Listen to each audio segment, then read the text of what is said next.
Okay, so imagine this city, Riyadh.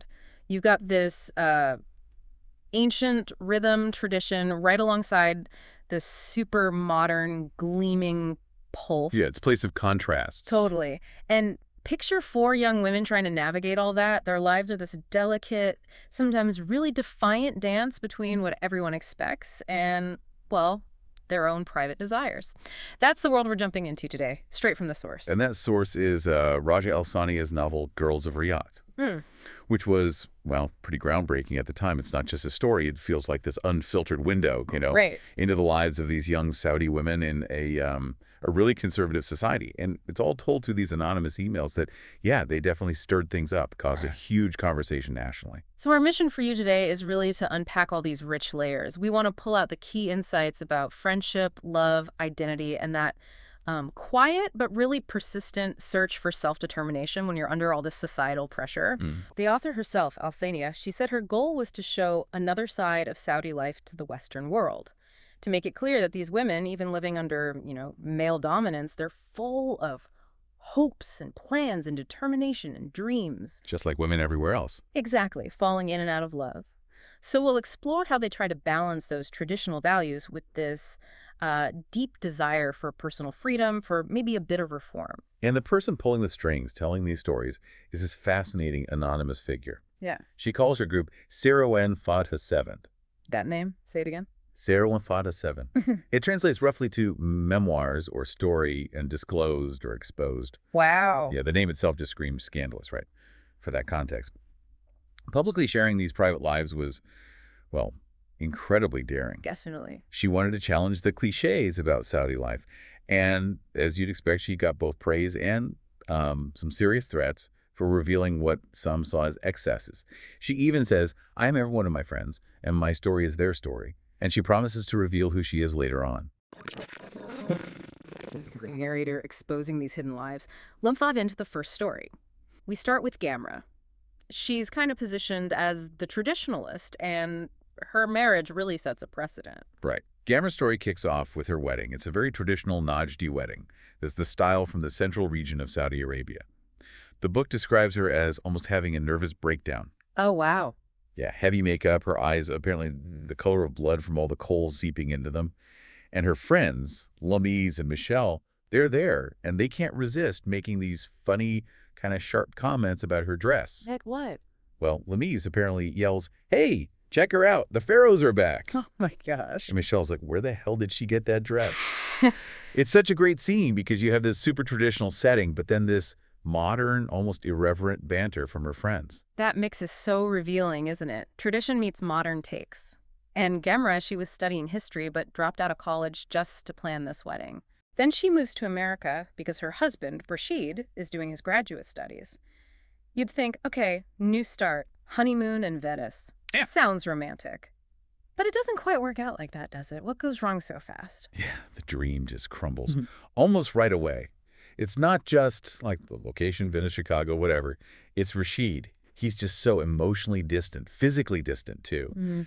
Gamra had this advice from her mother, this golden rule about, holding back affection to make him want her more. It totally backfired. She was ready, hopeful, but Rashid was just checked out.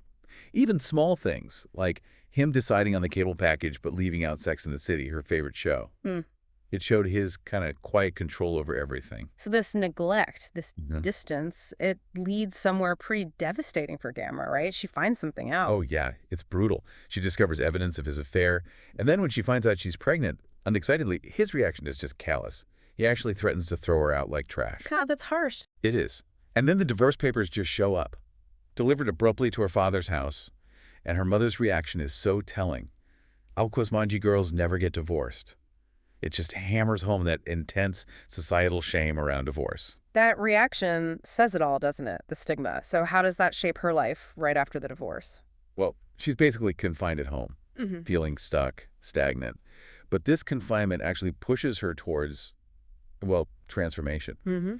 She goes to Lebanon for what the book calls a tinsmithing makeover. Tinsmithing? Yeah, like fixing things up. It means a nose job, chemical peel, strict diet, exercise, the works. Ah, okay.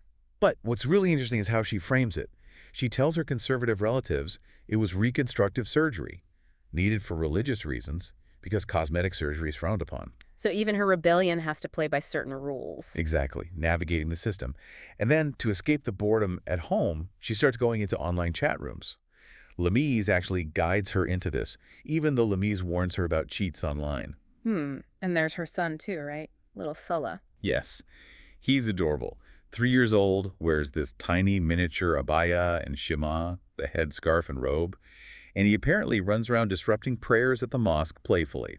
It's this charming little detail that maybe hints at a slight loosening of strict rules, at least around kids. A little spark of defiance, maybe? So despite everything, her family tries to arrange another marriage. They do. And Garmra is understandably resentful. But she decides to seek guidance through prayer, istikhara, and asks for dream interpretation. A sheikh interprets her dream and basically says her first husband, Rashid, was immoral and advises against this new proposal. And the family accepts that. Surprisingly, yes. They accept the sheikh's guidance, which shows, a different kind of agency, using the accepted traditional methods to actually get what she personally prefers. That's fascinating. But even after all that disappointment, that desire for partnership, it's still there, isn't it, deep down? Oh, absolutely. It's really striking at Lami's wedding. Gemra catches a few leads from the bride's bouquet and declares she's ready to marry any man, whoever he is, clean or filthy, as long as he's there. Wow. That's quite a statement. It really shows how strong that need for connection is, even if it means compromise, or maybe desperation. It's complex. It shows resilience, maybe, but also, maybe a hint of desperation shaped by her experiences and the society. Right. Gemra's journey is one path. Now let's look at Sadim. Her story is just saturated with this deep emotion, the burden of unrequited love. And her vulnerability starts early, right? She lost both parents. Yes, lost both parents young. Finds a sort of mother figure in this woman, new a year. She's studying business management. Okay, so her first love story involves Walid. It starts intensely, doesn't it? Lots of calls, gifts. Oh, incredibly intense. Calls dozens of times a day, wakes her up with songs he dedicated to her. Very whirlwind. But the crucial point is, after they sign the marriage contract, but before the actual wedding party, right, they consummate the relationship. And then just 3 weeks later, he completely ghosts her, sends divorce papers. She's left agonizing, wondering, was it wrong? Had he been testing her? And if she had failed the test, did that mean she was not worthy of him? Oh, that's heartbreaking. And it affects her studies, too. Directly. Her grades plummet. The betrayal is profound. Her grief is just immense. She goes to London, gets kind of addicted to sad songs. The book calls it a masochistic ordeal, finding pleasure in the pain itself. And this is where Nuayr, her mother figure, offers this really insightful classification of human groups. Sadim finds it more convincing than Freud even for understanding Wally. What's the classification? Nuayr calls Walid a wild type, characterized by this pathological suspicion. He believes every girl is guilty until proven innocent. So he prefers inexperienced girls, but abandons any woman he decides is bad or, experienced. It's a really unsettling glimpse into that male psychology. Yeah, a really cutting analysis. And you see the devastating impact on Sadim. So in London, she starts rebuilding, working at HSBC, finding some freedom, and then she meets Firas. Right. 3 chance encounters with Firas, who's also Saudi, doing a PhD in political science. At first, she's wary because he's Saudi, given her experience. Understandable. But she slowly warms up. He's cultured, witty, seems caring. There's this moment where he brings her sanitary pads at 4 a.m. when she needs them. Really tender. She starts feeling like he's everything in her life. Oh, no, I feel another heartbreak coming. You guessed it. Hope shattered again. Firas announces he's engaged to someone else and coldly advises Sadim to accept some other proposal she'd received. Ouch. Yeah. And this is where Michelle, their friend, has that really sharp take on Saudi men, calling them immature, passive and weak, scared to break from tradition, slaves to reactionary customs. It really resonates with Sadim's experience here. And Sadim realizes she missed the signs. Eventually, yes. She sees her cardinal mistake was ignoring Firas's hidden messages, his lack of real commitment beneath the surface. It really highlights how much is left unsaid, how much women are expected to just decipher. But there's another option, isn't there? Tariq, her cousin. Yes, Tariq. He's loved her since they were kids. He's described as simple and straightforward, totally different from Firas. But his devotion seems solid, unwavering. How so? Well, his proposal is incredibly heartfelt. He offers to give up his residency abroad to be with her. He accepts her past, respects her choices. It represents a completely different kind of affection. Maybe less exciting, but more secure, more respectful. A different model of masculinity, perhaps. Perhaps. But then Fires complicates things again. Even after his own marriage contract is signed, but before his wedding, he comes back into her life. Curiously. Calls her, says he longs for her, meets her in Kuwar. But his behavior is different now, of course, kind of derisive when she cries. It just leaves Sadim even more wounded, confused. It sets up this real ambiguity about her final choice. But ultimately, she does choose. Yes. The novel tells us she decides to marry Tariq. And fittingly, Nuyir and Gamra are the ones planning the wedding at her late father's house. It feels like a move towards acceptance, towards maybe a quieter, more secure kind of love, maybe born out of resilience, not that initial fiery passion. Okay, so that's Sadim's arc. Let's move to Lamise. She sounds like a character, introduced as the fearless one. Oh, definitely. Lamise is witty, daring, studies medicine. She has a twin sister, Tamadur, who's more serious. Lamise's personality shines through early on. There's this high school story where she masterminds this whole illicit video exchange between the boys and girls schools. Wow, risky. Very. And when they get caught, she takes the full blame for her friends, totally outsmarts the principal, and declares, "I'm Lamise, the one and only." Just pure nerve and courage. She definitely makes her own rules. You can see that. And her friendships are complex, too. Very. She has a jealous friend, Fadwa, but also considers Fatima, who is Shiite, her soulmate. Hiding that friendship from Michelle is a big deal, especially because she was burned before by a princess friend, Sarah, who just dropped her after graduation. So you see class issues, loyalty issues. And a sectarian issue comes up again with her own romance. Strongly. Her relationship with Ali, who's also a Shiite medical student, leads to them actually getting arrested, simply because of his rejectionist sect identity, the term used for Shiites in that context. But for being together. Yeah. It shows how deep those divisions run and how dangerous crossing those lines could be. Their love was a real act of defiance. So, Lamise, the strategist, how does she approach her eventual husband, Nizar? It's fascinating. She targets Mizar, another medical student, but uses this calculated, play-hard-to-get strategy. She watches him closely, picks up on subtle things, him pulling out a chair for her, liking her American accent. And then she literally checks their astrological compatibility, finds it's 85%, and decides to trust that. It's this amazing mix of modern observation and, well, traditional belief systems guiding her romantic choices. That blend again. So she marries Nizar. Does she change? Well, yes and no. Her friends plan the wedding. But afterwards, after the honeymoon, she decides to start wearing the hijab. She called it dues to God.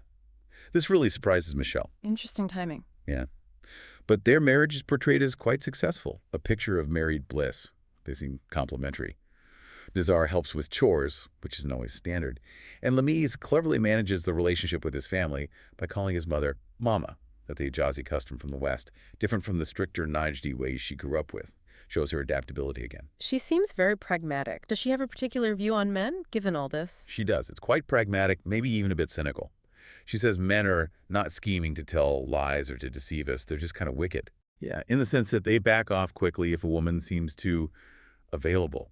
It's her observation of male psychology in their specific context. Very sharp. Okay, that brings us to our final girl of Riyadh, Michelle, the uncompromising rebel. Exactly. Michelle's situation is unique from the start. She's Saudi, but raised in America. And she loathes Saudi society and its severe traditions. This creates this internal conflict, what the book calls a battle of two civilizations inside her. It really defines her. And her big romance is with Faisal. He seems different at first. He does. He's well-born, from a good family. He seems to get her complex identity, showers her with gifts, Valentine's diamond earrings, things like that. Seems perfect. But there's always a but. Always. The crushing blow comes from his family.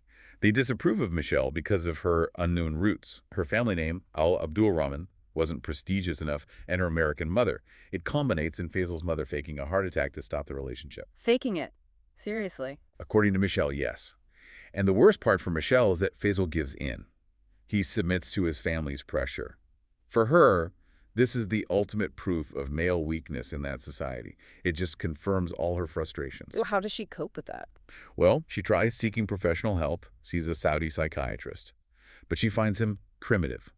He dismisses her pain with his simplistic analogy about a wolf and a ewe needing to be compatible. Oh, dear. Yeah, it just reinforces her view that Faisal wasn't some powerful wolf. He was just weak, passive, submissive to a hypocritical society that paralyzes people. So traditional counseling fails her, and that pushes her to look elsewhere. Towards liberation abroad, as the source puts it. Exactly. She moves to San Francisco, lives on her own. Her cousin Maddie is really supportive, shows her respect, takes her traveling Yosemite, Napa, Vegas, L.A. A real taste of freedom. Sounds like a breath of fresh air. It is. But then her parents decide to move the whole family to Dubai. The official reason is post 9/11 fears in the U.S.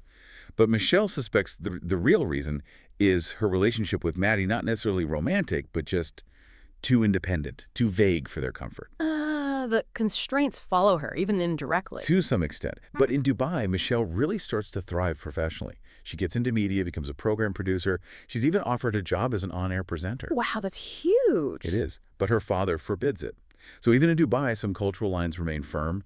Still, she's finding a new kind of success and ambition outside Saudi Arabia. Okay, and this leads to her ultimate act of defiance, the best closure ever. Yes. At Faisal's wedding, this is peak Michelle, she decides to go. Deliberately. Bold move. Incredibly. She's there, mentally critiquing the bride, calling her name Shika, silly, noting her large build, her disco globe hair. Just total scorn for Faisal and his choice, his weakness. And Then, right before the groom and the men are supposed to enter the women's hall for the procession, she sends Faisal a text message. what does it say? Congratulations, bridegroom. Don't be shy. Come on in. I'm waiting. Oh my God, what happens? It causes chaos. Apparently, it delays the whole procession by an hour. For Michelle, this isn't just petty revenge. She sees it as her own personal celebration in her honor. Her final, powerful liberation from the slavery of deep-seated traditions that broke them up. That is quite the statement. That really defines her character, doesn't it? Completely. It sums up her refusal to compromise. She says she will never sell myself short or be satisfied with the crumbs.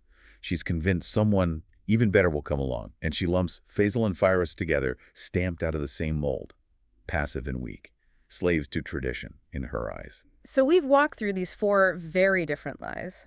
Gamra's unraveling tradition, Sadeem's struggles with love, Lami's navigating contradictions, Michelle's outright rebellion.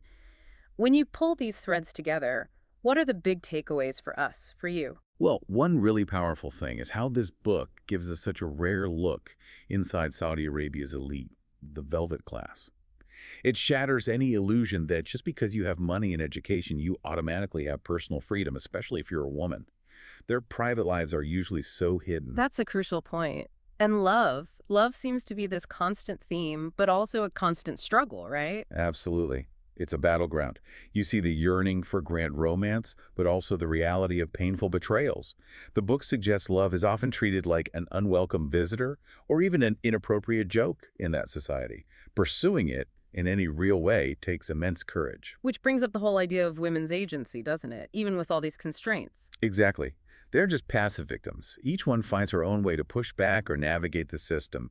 Gamra uses tradition itself, Lamiz uses strategy, Sadeem finds resilience, Michelle chooses open defiance and leaving. It shows agency isn't just one thing. It takes many forms. Quiet rebellion, strategic plans, career goals, bold acts. It's a whole spectrum. And finally, you have to acknowledge the power of the storytelling itself. The narrator, Zirlin Fattahed, just by telling these stories, created this massive stir, right? Sparked a dialogue where there was mostly silence before. Yeah. It really proves that even in societies that seem very closed, these universal human stories about love, loss, finding yourself, they resonate, they can force conversations. So we've journeyed with Sadeem, Gamra, Lamiz, and Michelle. We've seen their fights, their heartbreaks, their small wins within this complex, contradictory world. Their stories, brought to us by that brave narrator, they really remind you that the desire for love, for recognition, for freedom, it cuts across all cultural lines. Definitely. And the narrator ends with this really poignant personal wish. She says, "Oh God, we, the girls of Riyadh, have been forbidden many things. Do not take the blessing of love away from us too." Which leaves us and you with a pretty compelling question to think about. Yep. As these women, and maybe others like them today, continue to push boundaries and carve out their own paths, what does that mean for the future of love and freedom in Saudi society? Will love ever be, openly sanctioned, celebrated the way these women dream it could be? Or is it destined to remain this sort of quiet, sometimes dangerous rebellion.